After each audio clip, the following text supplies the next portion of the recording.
ಯುವ ಬಂಗಾಳಿ ಚಳುವಳಿ.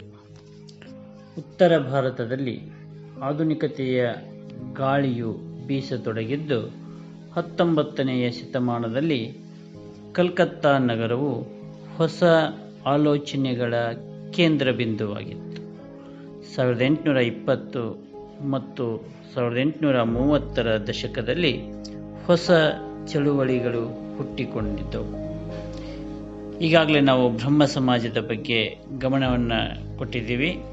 ಇದೇ ಕಾಲಘಟ್ಟದ ಮತ್ತೊಂದು ಚಳುವಳಿ ಎಂದರೆ ಯುವ ಬಂಗಾಳಿ ಚಳುವಳಿ. ಇದನ್ನು ಪ್ರಾರಂಭಿಸಿದವರು ಹೆನ್ರಿ ವಿವಿಯನ್ ಡಿರೆಜಿಯೋ. ಇವರ ತಂದೆ ಪೋರ್ಚುಗೀಸ್, ತಾಯಿ ಭಾರತೀಯಳು. ಹೀಗಾಗಿ ಡಿರೆಜಿಯೋ ಅವರನ್ನು ಆಂಗ್ಲೋ ಇಂಡಿಯನ್ ಎಂದು ಕರೆಯುತ್ತಾರೆ. ಡಿರೆಜಿಯೋ ಅವರು ಕಲ್ಕತ್ತಾದ ಹಿಂದೂ ಕಾಲೇಜಿನಲ್ಲಿ ಅಧ್ಯಾಪಕರಾಗಿ ಸೇವೆಯನ್ನು ಸಲ್ಲಿಸಿದರು. ಇವರ ಬೋಧನೆಯ ಮಾಂತ್ರಿಕ ಶಕ್ತಿಗೆ ಒಳಗಾದ ಅನೇಕ ವಿದ್ಯಾರ್ಥಿಗಳು ಅವರ ನಿಷ್ಠಾವಂತ ಅನುಯಾಯಿಗಳಾದರು. ಯುರೋಪಿನ ಪುನರುಜ್ಜೀವನ ಚಳುವಳಿಯ ಆಶಯಗಳಿಂದ ಪ್ರಭಾವಿತಗೊಂಡಿದ್ದ ಇವರು ತಮ್ಮ ವಿದ್ಯಾರ್ಥಿಗಳು ಮತ್ತು ಸಹವರ್ತಿಗಳಲ್ಲಿ ವೈಜ್ಞಾನಿಕ ಆಲೋಚನಾ ಕ್ರಮವನ್ನು ತುಂಬುವ ಪ್ರಯತ್ನವನ್ನು ಮಾಡಿದರು. ಹೊಸ ಶಿಕ್ಷಣ ಕ್ರಮವನ್ನು ಜಾರಿಗೊಳಿಸಲು ಬೇಕಾದ ಪಠ್ಯಪುಸ್ತಕವನ್ನು ರೂಪಿಸುವಲ್ಲಿ ವಿಶೇಷ ಶ್ರಮ ವಹಿಸಿದರು. ಹಾಗೆ ಅಂದಿನ ಸಂಪ್ರದಾಯವಾದಿಗಳ ಆಕ್ರೋಶಕ್ಕೂ ಗುರಿಯಾದರು.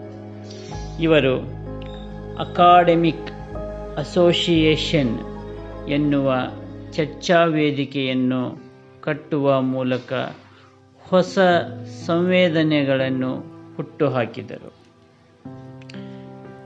ಹೆನ್ರಿ ವಿವಿಯನ್ ಡಿರೆಜಿಯೋ ರವರ ಪ್ರಮುಖ ತತ್ವಗಳು ಎಂದರೆ ಪ್ರಕೃತಿ, ಮಾನವೀಯತೆ, ದೇವರು ಮುಂತಾದ ವಿಷಯಗಳನ್ನು ಕುರಿತು ಚರ್ಚೆ ಮತ್ತು ಸಂವಾದಗಳನ್ನು ನಡೆಸಿತು.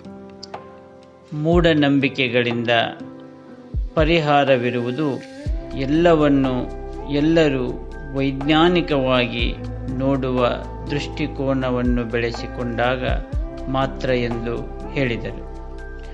ಮಹಿಳಾ ಹಕ್ಕುಗಳ ಪ್ರತಿಪಾದಕರಾಗಿದ್ದರು.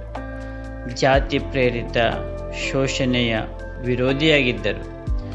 ಈ ಚಳುವಳಿಯ ಪ್ರಭಾವವು ಕಲ್ಕತ್ತಾ ಮತ್ತು ಬಂಗಾಳದ ಕೆಲವು ಪ್ರದೇಶಗಳಿಗೆ ಮಾತ್ರ ಸೀಮಿತವಾಗಿತ್ತು.